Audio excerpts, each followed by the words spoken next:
tema da nossa célula hoje é submergindo no amor, um tema muito apropriado pelo dia que nós estamos comemorando, que é o Dia dos Namorados.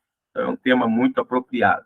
Quando falamos de amor, muitos interpretam isso como um simples sentimento. Porém, nós sabemos que amor não é sentimento, amor é atitude, amor é ação, é iniciativa. Nós decidimos amar alguém, nós decidimos amar a Deus, nós decidimos amar nós mesmos. Então, é uma decisão e é uma prática constante. Passamos a vida inteira praticando, ou pelo menos deveríamos passar a vida inteira praticando o amor. Quando abrimos o dicionário Aurélio, o pai dos burros, como dizem, ele tem uma definição totalmente secular sobre o que é o amor, e ele diz que o amor é um sentimento que predispõe as pessoas a desejar o bem a outrem, ou a outras pessoas. Porém, nós sabemos que o amor vai muito além disso. Amor não é um sentimento que vem, que vai, passageiro, breve, efêmero. Não. O amor é um ato, não um sentimento, mas é um ato que predispõe não apenas desejar o bem, mas, sobretudo, executar, fazer o bem a outras pessoas. Então, aí nós entendemos aí o princípio do que realmente representa o amor. O tema, como eu disse, é submergindo no amor. E o versículo base da nossa mensagem de hoje está em 1 Coríntios, capítulo 13, versículo 13, muito conhecido de todos. Diz assim a palavra do Senhor: assim permanecem agora a fé, a esperança e o amor. Porém, o maior deles é o amor.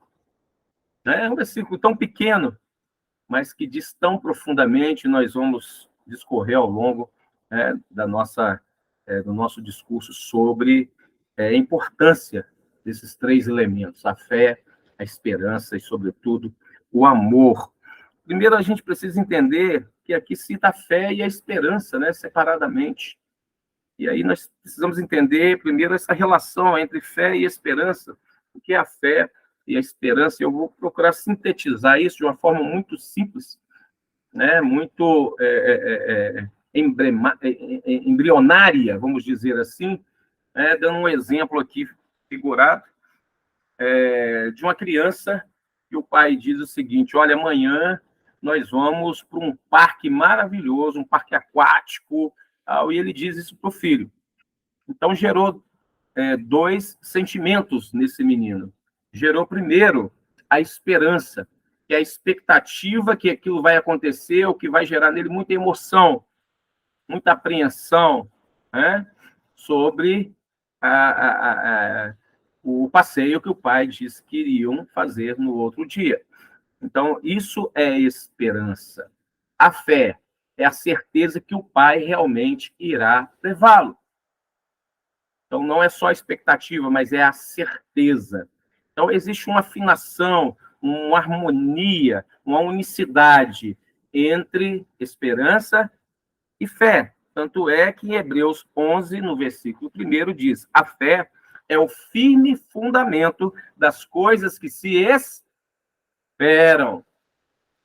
Então, a esperança está incutida na fé.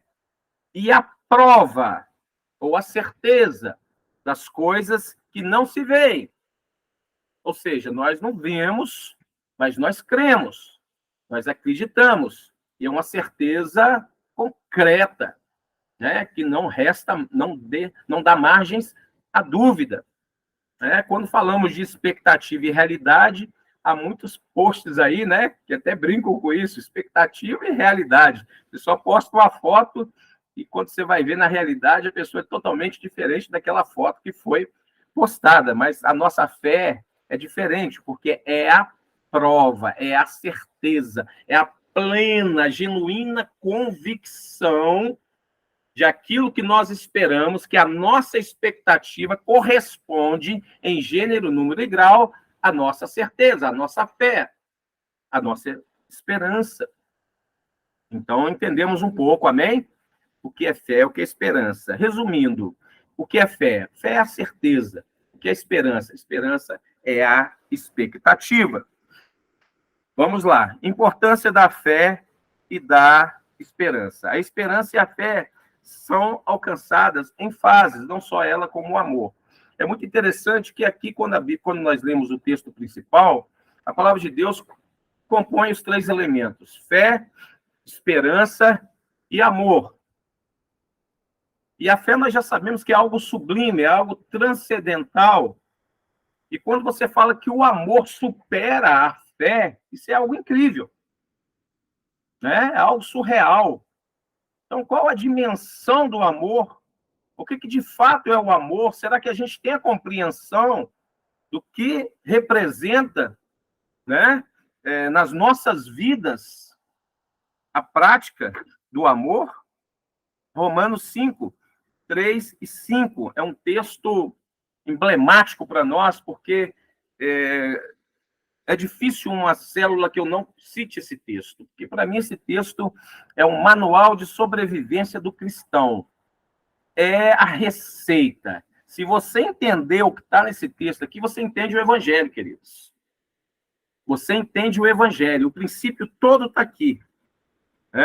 Diz assim em Romanos 5, 3, versículo 3 até o versículo 5, diz assim: nos gloriamos nas tribulações, ou nos alegramos nas tribulações, nas aflições, nas lutas, sabendo que a tribulação produz a paciência, ou a perseverança, em outras traduções.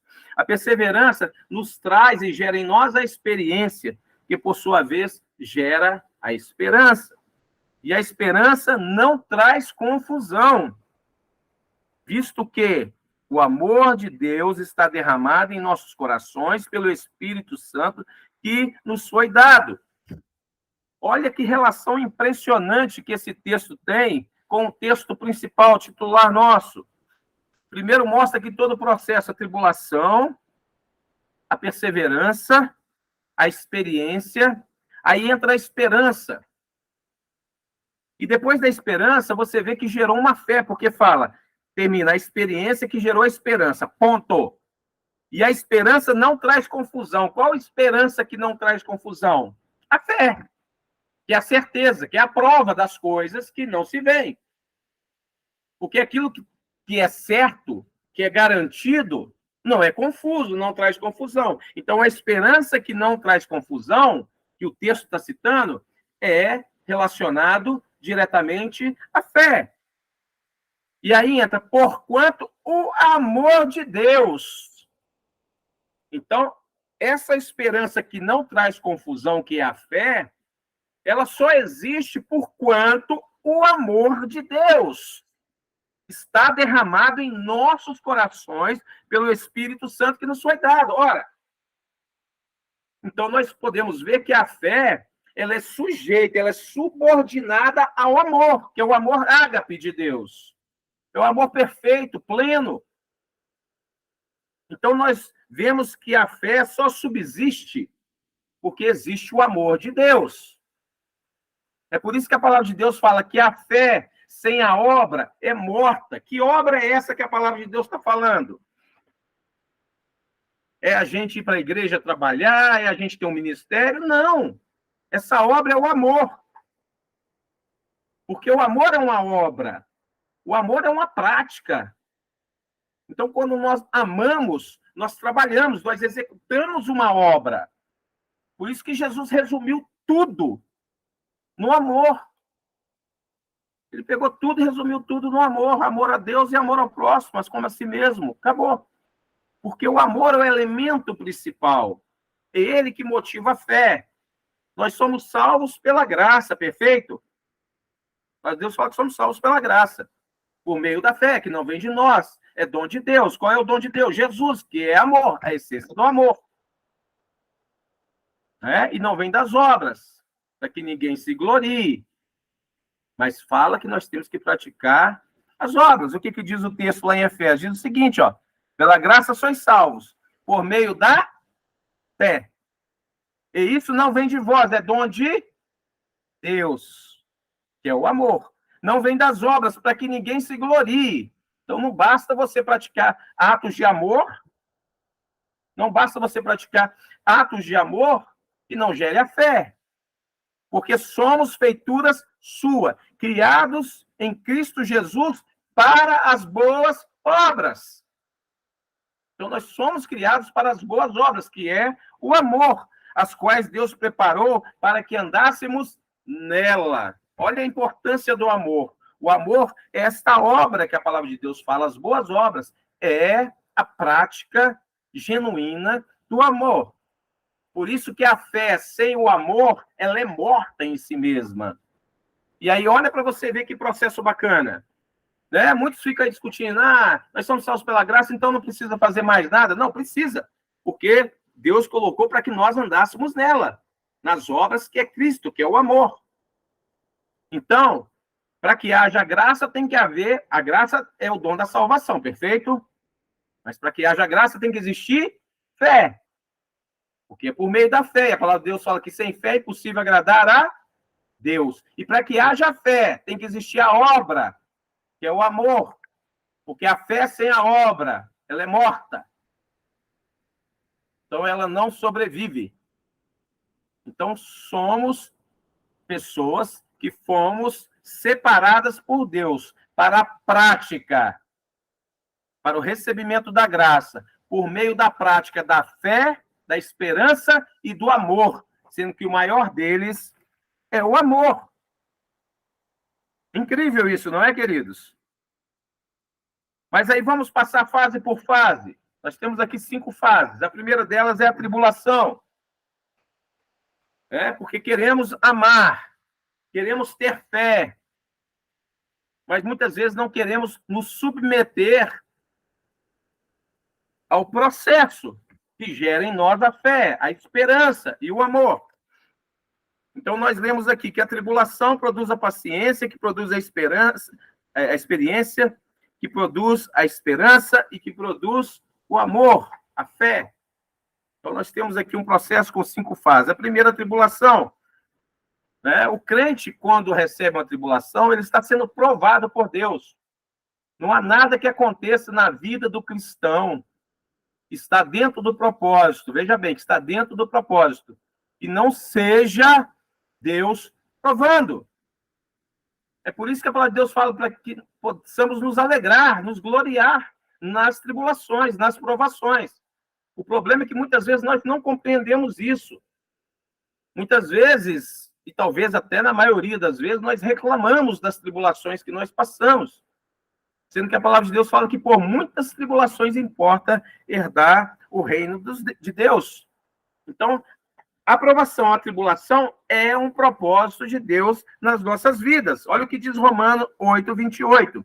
Deus age em todas as coisas para o bem daqueles que o amam, dos que foram chamados de acordo com o seu propósito.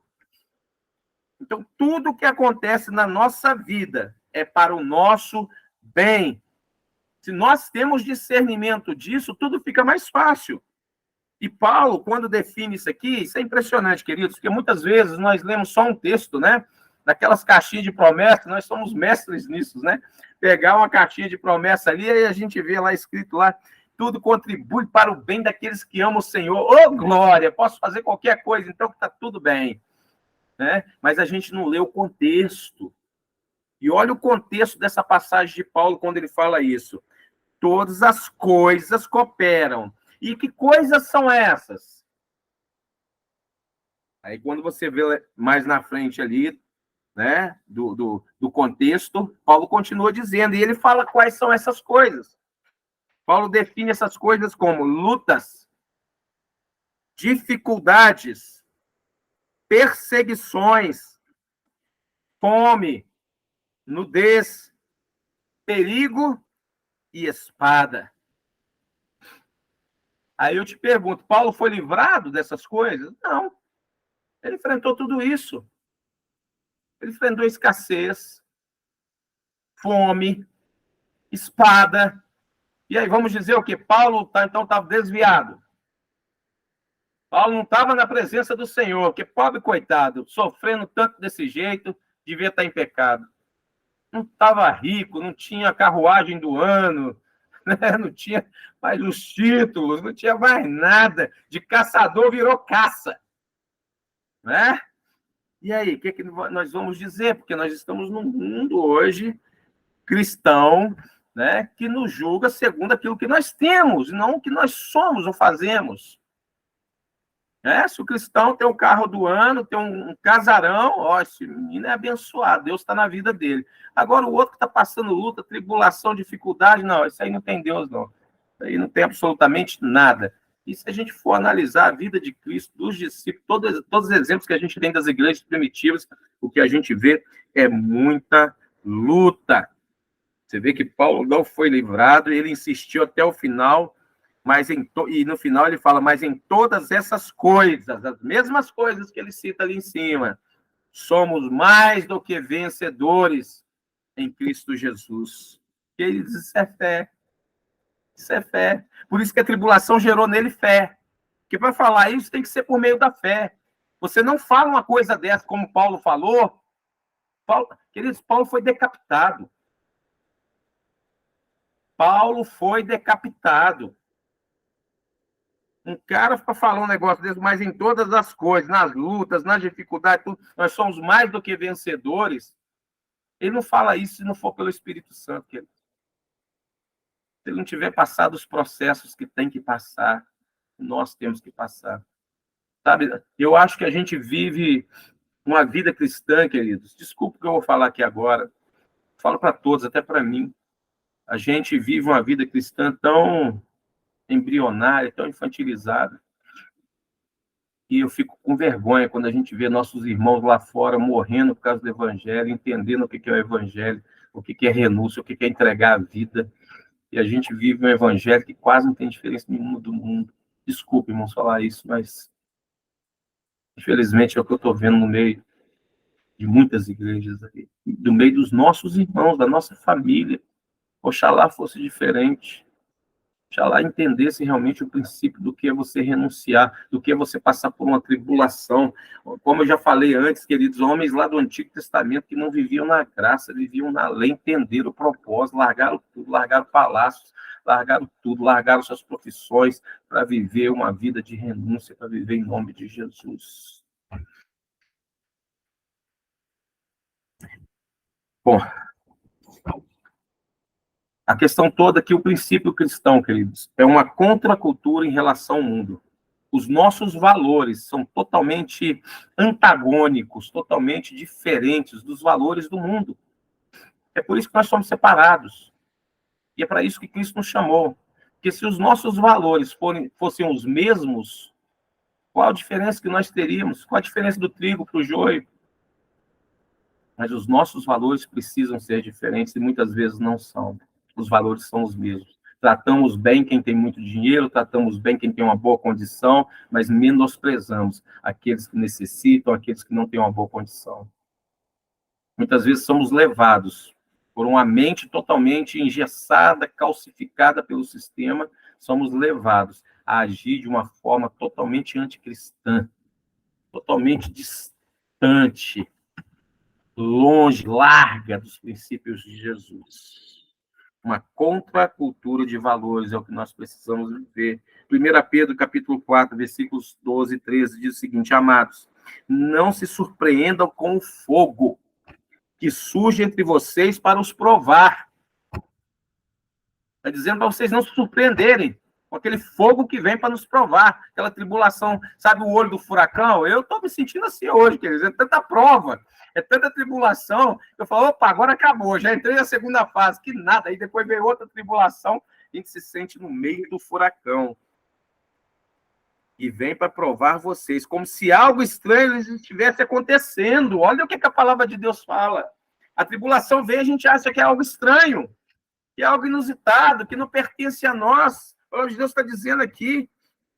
Não se surpreendam quando vem como um fogo para provar vocês, como se algo estranho estivesse acontecendo. Mas alegrem-se à medida que participam dos sofrimentos de Cristo.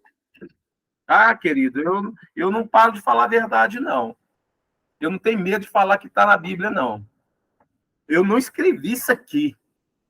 Isso aqui é o testamento para nós. Foi o que Cristo deixou. Alegrar nos mesmos sofrimentos e sermos participantes do sofrimento de Cristo. Só que o cristão hoje quer viver um aculturamento. O que é um aculturamento? É viver a cultura de uma cultura que não lhe pertence. Então, muitas vezes, nós queremos viver a cultura do mundo. Queremos professar a nossa fé, mas na prática, quando temos que praticar o amor cristão, nós não queremos. Nós queremos viver a cultura do mundo. Com a bandeirinha de Cristo, mas vivendo a cultura do mundo. Isso é um aculturamento, isso é uma apostasia. O que é apostasia, queridos? É a desistência da fé, é a completa falta de amor. A pessoa se apostatar da fé, do amor genuíno de Deus, se esfriar, não consegue sentir mais nada, não consegue mais sentir aquele amor, aquele calor de Jesus com você. O que está acontecendo? Precisamos refletir, precisamos mudar, precisamos converter dos nossos caminhos, converter dos nossos caminhos maus. Não pegar atalho, mas seguir o caminho, ainda que seja um caminho difícil. A palavra de Deus fala, colocarei 2 caminhos diante de ti, o caminho do bem e do mal, escolha do bem para que viva. Mateus 11, 12, o reino dos céus é tomado por esforço, e os que se esforçam se apoderam dele. Segunda fase, perseverança, paciência. Romanos 5:3, parte B, sabendo que a tribulação produz a perseverança. O que é perseverar, queridos? Dicionário, conservar-se firme e constante, persistir, prosseguir, continuar, manter-se, permanecer, conservar a sua força ou ação, perdurar, subsistir, firmeza, permanecer sem mudar ou sem variar de intento, sobretudo, ser resiliente. O que é resiliente? No latim, resiliens, que significa voltar ao estado normal, principalmente após uma situação crítica que altera o equilíbrio de um sistema, da morfologia de um objeto ou do estado natural de um indivíduo. Resiliência, perseverança, paciência. A tribulação precisa gerar isso em nós, e esse é o motivo pelo qual ela vem sobre nós. Somos provados para saber se nós passamos por ela sem murmurar, estando gratos a Deus. Por isso que a palavra de Deus fala, em tudo dai graça. Até nas tribulações nós temos que aprender a dar graça. Quanto antes nós entendemos isso, mais rápido nós passamos por ela. O povo de Israel, quando estava no deserto, eles poderiam ter feito aquele percurso ali com 4 meses, fizeram 40 anos por causa da murmuração, não saíram da tribulação. Jesus fez o percurso em 40 dias, porque não murmurou, honrou o nome do Senhor o tempo todo, glorificou a Deus o tempo todo, passou fome. Olha só, o povo de Israel não passou fome, subia codorna, todas as necessidades deles eram abastecidas. Mesmo assim, durante 40 anos, eles murmuraram. Jesus teve fome, não tinha o que comer, estava no deserto, queimando no sol quente, mas não murmurou. Sabe por que a tribulação não sai da nossa vida? É porque nós murmuramos. É porque nós não entendemos o propósito. Como o povo de Israel, não nos falta o que comer, não nos falta nada na despensa, não falta cobertura para nós, estamos todos alojados, não falta roupa, não falta o que vestir, Deus nos abastece, Deus não deixa faltar o pão, comemos bem, muito bem, obrigado. E mesmo assim murmuramos, como o povo de Israel, por isso 40 anos no deserto, por causa da murmuração. Precisamos ser resilientes, perseverantes, entender que é um processo e louvar a Deus pelo processo. Mateus 24:13, mas aquele que perseverar até o fim, esse será salvo. E aí nós entramos na terceira fase, a experiência. Essa perseverança vai gerar em nós uma experiência, que é o caráter cristão, uma metanoia, uma mudança de pensamento, uma conversão dos nossos pensamentos, uma mudança de caráter. E eu vejo isso quando nós oramos. Eu sou uma pessoa colérica, eu tenho um temperamento sanguíneo, mas eu vivo aí, eu vivo chorando, melancólico.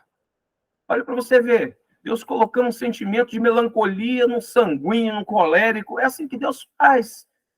É uma metanoia. Deus muda o nosso comportamento. Deus faz até uma metamorfose em nós, como fez com Paulo, de caçador vira caça. É metanoia, é metamorfose, é tudo. Deus gera tudo.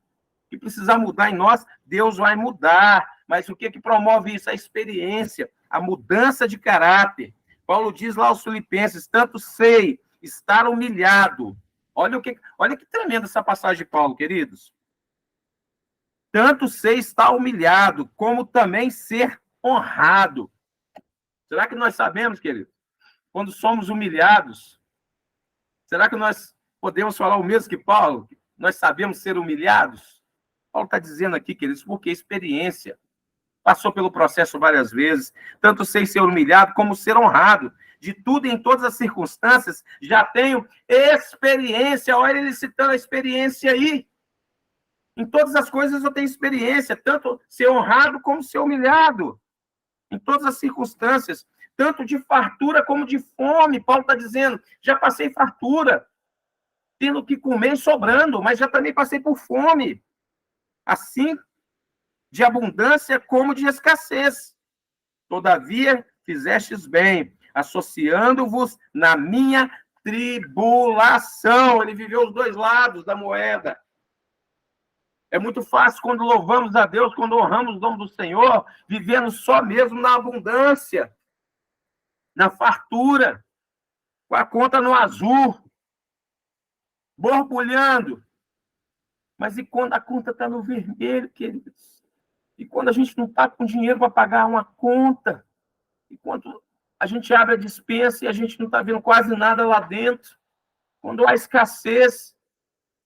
E aí, é porque estamos afastados do Senhor? Não, não, queridos. Paulo está mostrando aqui. Nós temos que aprender a viver os dois lados. Os dois lados. Aí nós poderemos chegar lá no céu e mencionar aquela palavra, ouvir aquela palavra de Jesus. Fostes fiel no pouco, e sobre o muito eu te colocarei. Aleluia. Oh, Deus maravilhoso.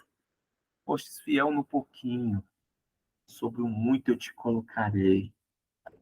Creia na promessa, queridos. Está tão perto. Creia, creia. Não deixe de viver o melhor do Senhor.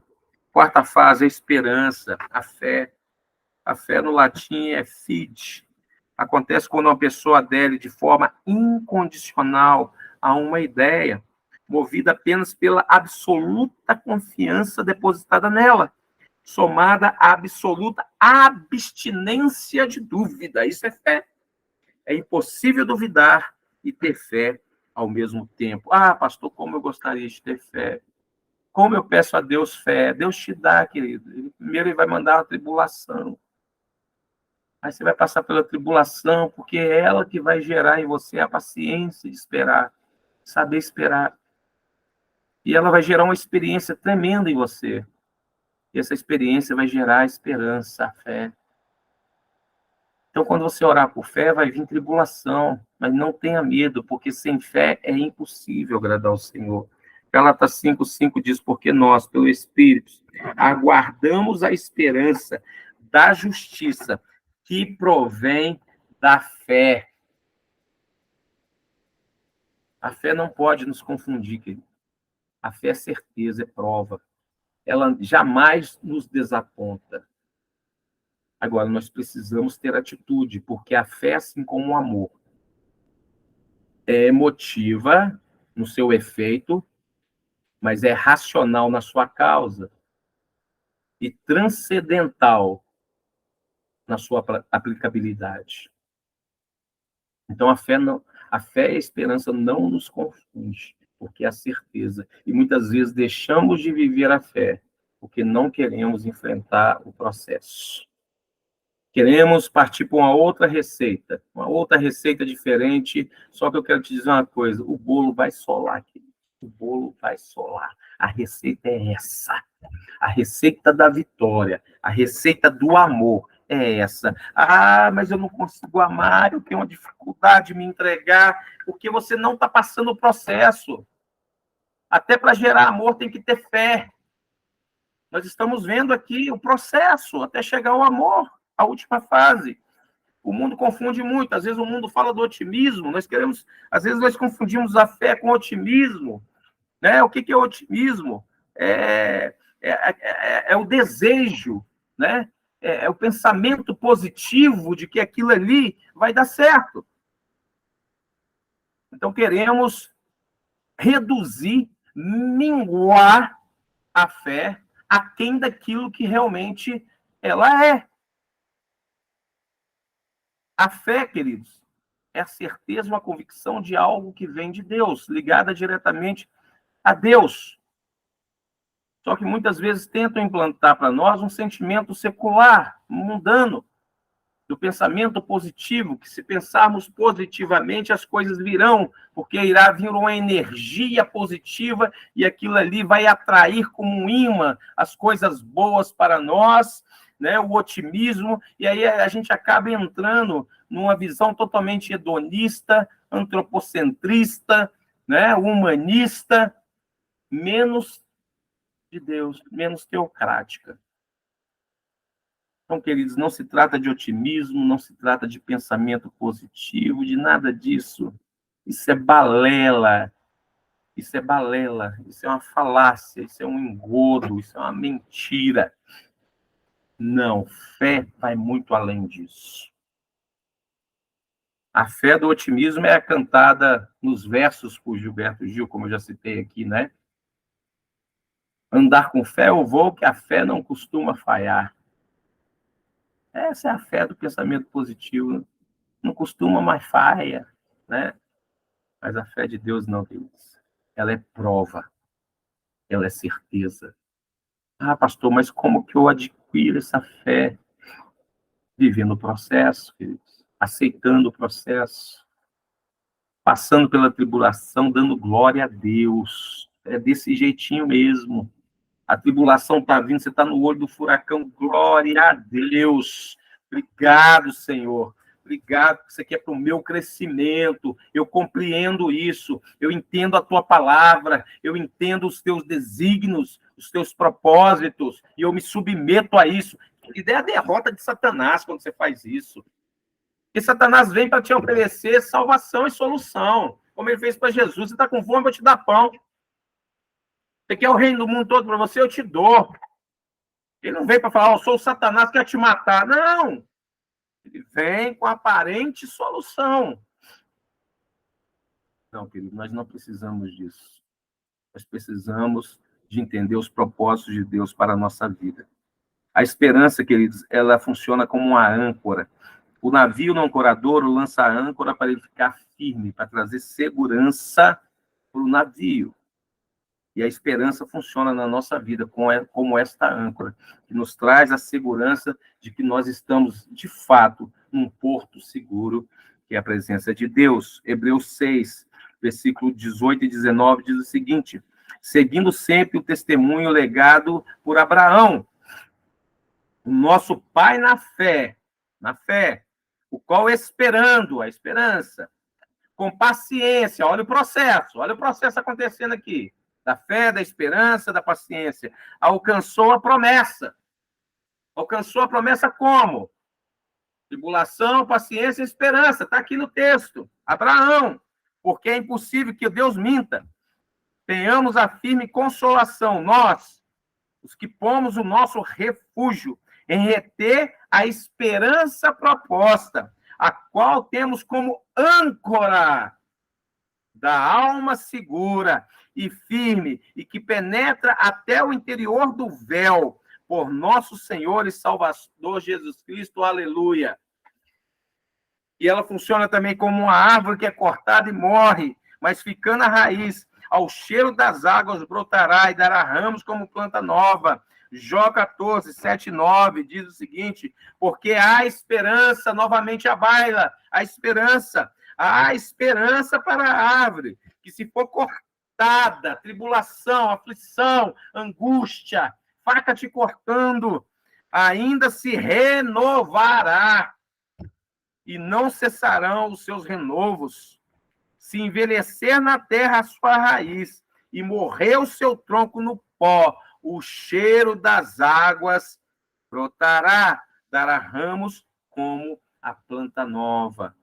Então, queridos, não importa o que fazem conosco, não importa o nível da tribulação que você vai passar, não importa como você é visto pelos homens, não importa se acham que te mataram, que sucumbiram você, sua vida, sua honra, sua dignidade, seu caráter, suas condições financeiras, não importa. Você ressurgirá como uma planta nova, porque assim diz o Senhor. Simplesmente ao cheiro das águas, que é Cristo. Permita sentir esse cheiro. E aí eu te pergunto, onde está a sua esperança? Onde você depositou a sua fé? Em que plano você está?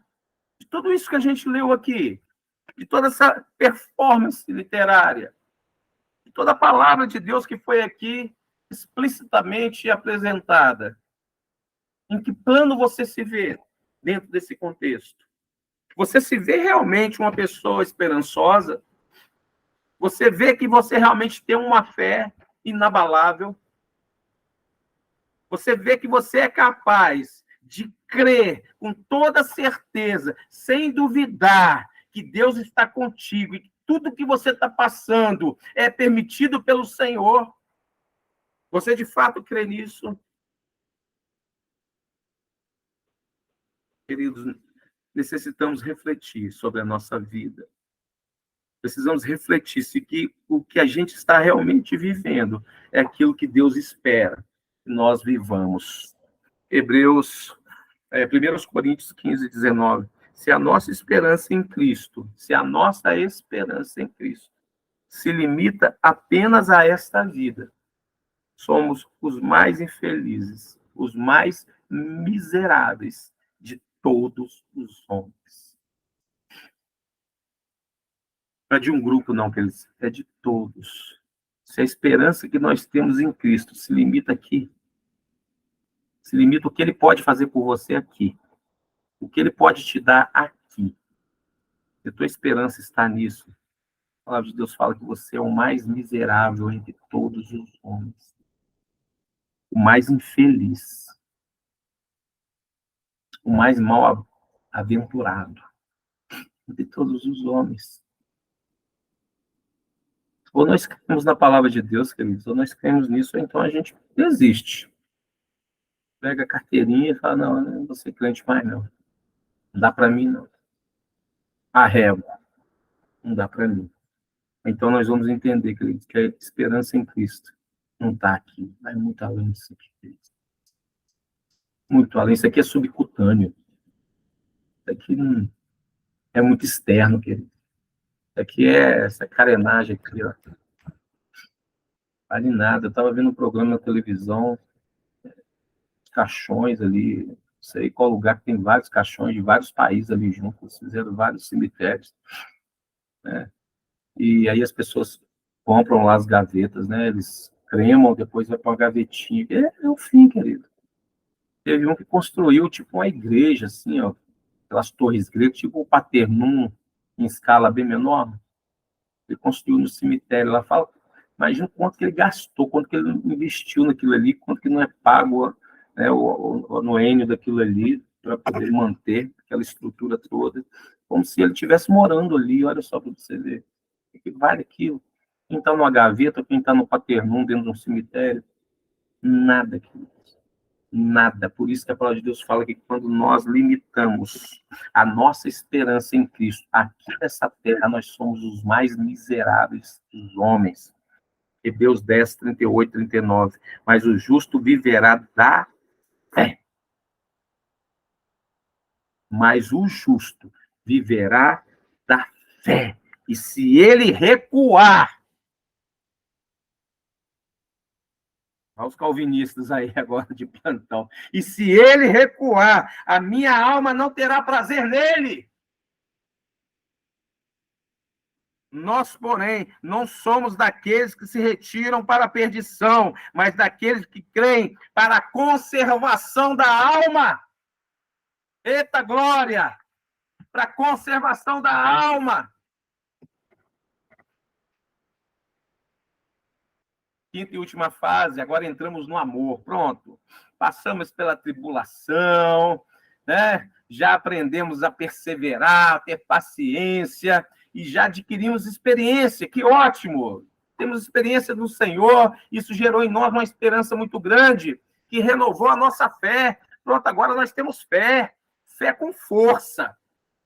E o que isso precisa gerar em nós agora? Só a fé é suficiente, queridos? E agora? Nós temos fé. Aí eu te pergunto, é suficiente? Hã? Não, pastor, nós somos salvos pela graça e por meio da fé, acabou, fechou a conta, é suficiente. Será, queridos, que é suficiente mesmo? A palavra de Deus já falou, nós já lemos lá que a fé sem a obra, ela é morta. Mateus 22, 37 a 39, disse Jesus, ame o Senhor, o seu Deus, de todo o seu coração, de toda a sua alma e de todo o seu entendimento. Esse é o primeiro e maior mandamento. E o segundo é semelhante a ele. Ame o seu próximo como a si mesmo. Ame o seu próximo como a si mesmo. Bom, queridos, aqui fala do amor para com Deus, fala do amor para nós mesmos, o amor próprio, e o amor para terceiros, para outras pessoas. É lógico que quando falamos de amor, nós temos alguns amores, né, intitulados aí. Eu não estou falando aqui de toda forma de amar, né, como dizem, né? Ninguém está falando sobre isso, sobre esse tema tão maligno, mas nós estamos falando sobre os modos de amor, né? Alguns enumeram como o amor eros, que é o amor entre homem e mulher, o amor filos, o amor storge, né? Amor platônico. Nós estamos falando do amor essência, do amor ágape, do amor divino, do amor de Deus, do amor perfeito, desse amor. Agora, é lógico que o amor ágape necessariamente precisa estar integrado em todo o amor. Dentro do amor entre homem e mulher, o amor ágape tem que estar presente, que é a terceira pessoa, que é é a corda com três nós. É o amor ágape, o amor de Deus prevalecendo e estando em harmonia com o amor eros. Da mesma forma, o amor filos e o amor storge. E Cristo, quando traz esse conceito aqui, ele traz um conceito de uma forma genial, né? Como Cristo, de fato, né, sempre fez. De uma forma genial, porque Cristo, ele traduz toda a lei, ele traduz e ele resume todo o Antigo Testamento, toda a lei, ele resume no amor, mostrando que a base de tudo, o fundamento de tudo é o amor. E é interessante que lá em Mateus 12, tem uma passagem que Jesus, ele começa a colher, junto com os discípulos ali, espiga de milho, no sábado. Contrariando a lei dos fariseus. E os fariseus chegam para ele e falam assim, é lícito o homem colher espigas no sábado? E Jesus dá uma palavra ali tremenda. Ele sintetiza o amor ali de uma forma maravilhosa. Ele fala o seguinte, vocês não estão entendendo. No final ele diz assim, eu vou explicar a história, ele fala assim, mas se vós soubesseis o que significa misericórdia quero e não sacrifício, não condenariam os inocentes. Ele citou a passagem de Davi, quando Davi, ele fala, lembra do meu servo Davi? Lembra do servo Davi? O que Davi fez? Ele foi lá no templo e pegou os pães da proposição, que não era lícito, só os sacerdotes podiam comer, não era lícito comer, mas ele estava voltando da guerra com seus guerreiros. O que Davi fez? Pegou o pão da proposição e deu para todo mundo comer. E Deus elogiou a atitude de Davi, quebrou a lei, mas por causa do amor, por causa da vida. Mostrando que a vida vale mais do que a lei, o amor vale mais do que a lei. E aí Jesus fala. E quantas vezes, queridos, nós, envolvidos num manto de religiosidade, queremos implantar a lei e esquecer o amor. Muitas vezes nós trabalhamos com a lei justamente para não executar o amor, queridos. Justamente para não executar o amor. né? Como chegou o jovem rico lá, Senhor, tem feito tudo, cumpro a lei ali à risca. Dou o dízimo, guardo o sábado, mas não tinha o amor, porque quando Jesus falou assim, não, então você quer me seguir, vende tudo que você tem, dá aos pobres e me siga. Jesus sempre resumiu tudo no amor. Sempre resumiu tudo no amor. Primeiro aos Coríntios, né? E aí nós temos aqui o grande finale, né? É a passagem de 1 aos Coríntios 13, que é a aclamação poética do amor, todos nós conhecemos. E eu gostaria de, expositivamente, para a gente finalizar, ler esse contexto. Nós vamos ler apenas do versículo 1 até o versículo 7, ok? Para que possamos encerrar e demonstrar, finalmente, a importância do amor. Ainda que eu falasse a língua dos homens e dos anjos. O que Paulo está dizendo aqui? Está apresentando uma hipérbole, né? A língua dos anjos como uma hipérbole. Ou seja, ainda que eu falasse a língua que é dos anjos, ele não está dizendo que ele fala, você fez uma comparação, e não tivesse amor, seria como um metal que soa ou como o sino que tine. Ou seja, ainda que eu fizesse proezas, queridos, fizesse proezas, mas não tivesse amor, não adianta falar nada. É como um sino que tine, mas não tem efeito nenhum. Amar é ação, é agir, e na maioria das vezes sem falar. Você pode fazer que você não precisa nem falar, querido. O amor, você exprime ele nas suas ações, no seu olhar, fazendo é que você exprime, que você expressa que realmente você ama. Tem um filósofo que chama Ralph Emerson, ele disse uma frase muito interessante. Ele falou o seguinte: suas atitudes falam tão alto que eu não consigo ouvir o que você diz. Olha que frase genial, querido. Suas atitudes falam tão alto que eu não consigo ouvir o que você diz. Assim tem que ser o nosso amor. Ele precisa falar tão alto na nossa vida, tão alto, ao ponto das pessoas não ouvirem o que nós dissemos. O dia que a gente conseguir chegar nesse nível, queridos, você vê que, às vezes, tem pessoas que sofrem tanto que precisam apenas de um abraço, de um acolhimento, de uma doação. A doação do seu tempo, às vezes. Você doar um tempo seu. Não precisa você falar nada, você ouvir, só ouvir. Você já está fazendo um bem para essa pessoa. Incrível. Isso é amar. Isso é amar. Saber ouvir é amar. Se cuidar é amar. Se preocupar é amar. Às vezes, só de você mostrar que você está preocupado com a pessoa já é uma manifestação de amor. E continuando o texto, e ainda que tivesse o dom de profecia, e conhecesse todos os mistérios e toda a ciência, e ainda que eu tivesse toda a fé. Presta atenção, querido, ainda que eu tivesse toda a fé. Olha para você ver a importância do amor. Está falando de uma pessoa que tem toda a fé. Ainda que eu tivesse toda a fé, de maneira tal que transportasse os montes, e não tivesse amor, nada seria. Pastor, mas isso é possível? É. Jesus dá o exemplo. Muitos vão chegar lá e falar assim: ó, Senhor, tem demônios lá, pessoas foram curadas, fiz maravilhas no teu nome, tudo por meio da fé. Apartai-vos de mim, malditos de meu Pai, vós que praticais o pecado e a iniquidade, pois eu não vos conheço. A fé sem amor é morta. Você pode usar todo o dom de fé. Você pode ter o dom de fé, o dom de maravilha, todos os dons do mundo. Mas se você não tiver amor, nada disso presta. Nada disso tem validade. Você destruiu tudo por causa da falta de amor.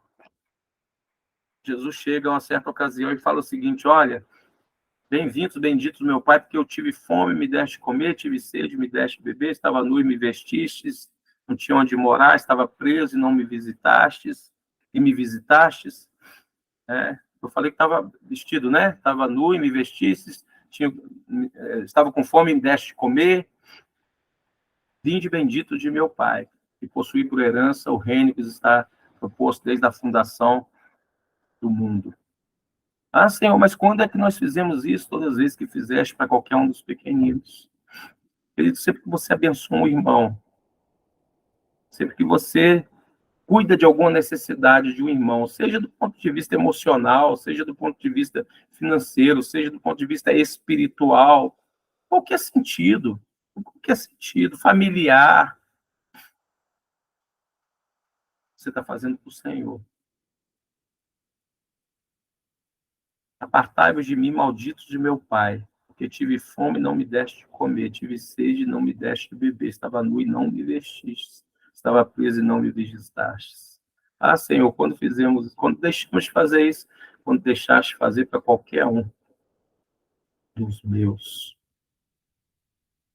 Não adianta toda a fé do mundo, queridos. Não adianta toda a expectativa e esperança do mundo, se você não tiver amor.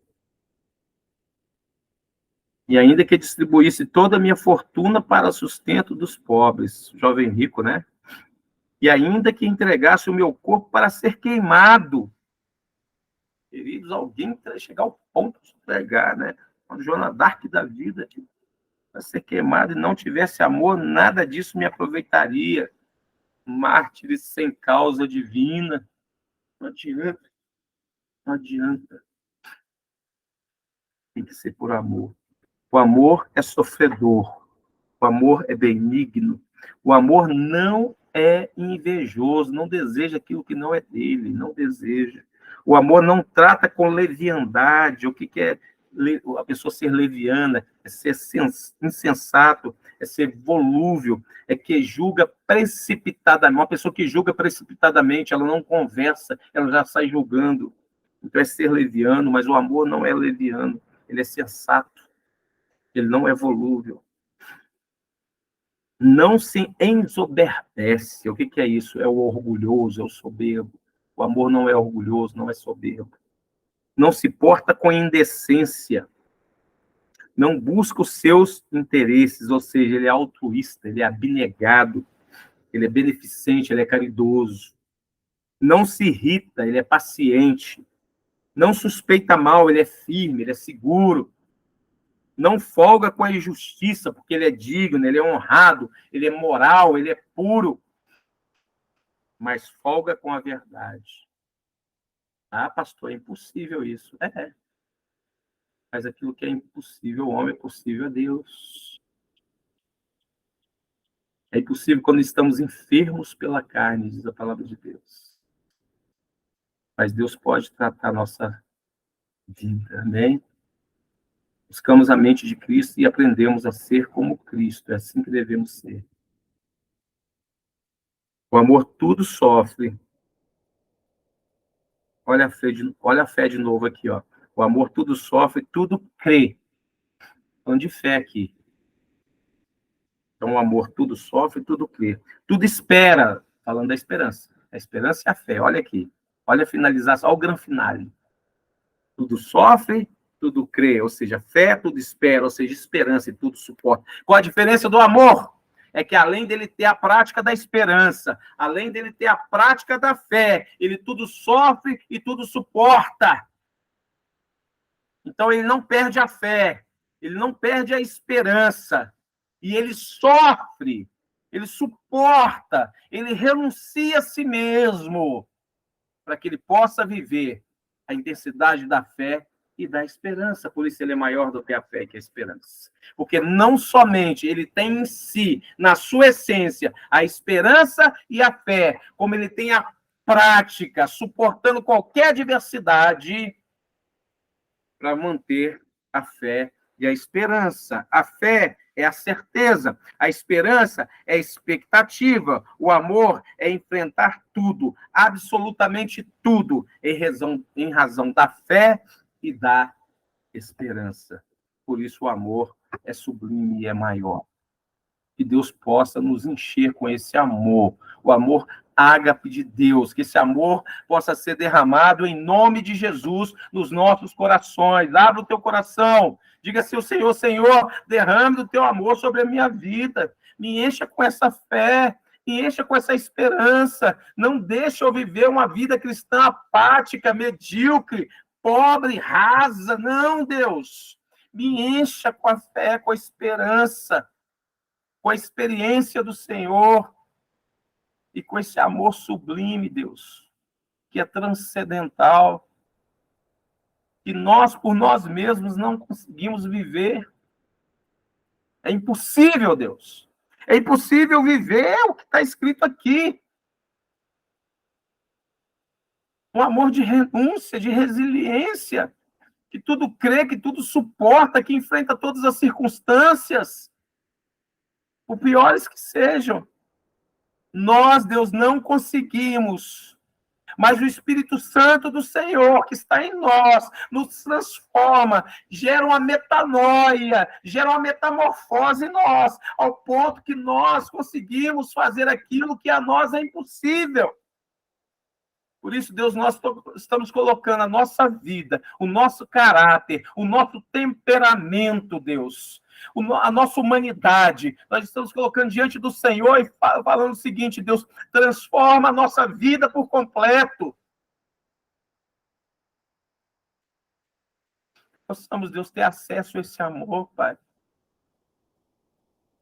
Possamos, Deus, aprender a passar pelas tribulações sem murmurar, agradecendo e louvando o nome do Senhor. Isso possa gerar em nós, Deus, perseverança e paciência. Possamos, Deus, adquirir a experiência do Senhor, gerando em nós experiência, esperança, fé e, sobretudo, o teu amor. Em nome de Jesus, Pai. Amém, queridos? Possamos ser contemplados com esse amor, né? E que no dia dos namorados possamos dar esse presente ao nosso noivo, a Jesus. Nós, como noiva, como igreja, queremos dizer ao Senhor Jesus: Jesus, nós te amamos. Jesus, nós somos noiva do Senhor, e nós queremos dizer: nós te amamos. Nos mude, nos capacite, transforma o nosso coração, transforma a nossa mente, nos renova. Nos renova, Deus, nos renova. Em nome de Jesus, amém? Amém. Amém, queridos? Amém. Amém. Eu os amo. Eu também. Eu os amo. Vamos também. Amém?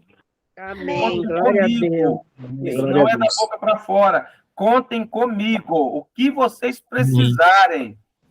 Amém. Eu não estou falando aqui emocionado pela pregação, não. Quem me conhece, o pouco que me conhece, sabe disso. Nós estamos aqui entregues. Nós viemos para essa cidade. Amém. Para abençoá-los. Renunciamos muitas coisas. Fizemos mais do que nossa obrigação. Ninguém está querendo glória aqui, não. Que toda a glória seja do Senhor. Amém. Glória a Deus. Testemunho para a honra e glória do Senhor, não minha. Eu sou um pobre pecador miserável. Ai de mim se não for a misericórdia do Espírito Santo de Deus. Amém. Mas como testemunho a vocês, eu quero dizer uma coisa: vale a pena obedecer, vale a pena servir ao Senhor, vale a pena renunciar ao nosso próprio eu, para entronizar o Senhor na nossa vida. Nós somos templo do Espírito Santo, e que Deus seja entronizado em nós. Amém. Amém. Amém. Em nome de Jesus. Em nome de Jesus. Amém? Amém. Amém. Recebem isso em nome de Jesus? Amém. Amém. Em nome de Jesus. Vocês têm uma Amém. semana Amém. linda, maravilhosa. Se precisarem, liga para o pastor aqui. Só peço uma coisa: orem por nós. Nós precisamos muito da oração de vocês. Não estamos passando uma fase boa, mas louvando o tempo todo ao Senhor. Orem por nós. É o que eu peço a vocês, em nome de Jesus. Amém. Em nome de Jesus. Amém. Fique com Deus. Amém. Amém. Boa noite. Boa noite. Beijo, pastor. Glória a Deus. Beijo.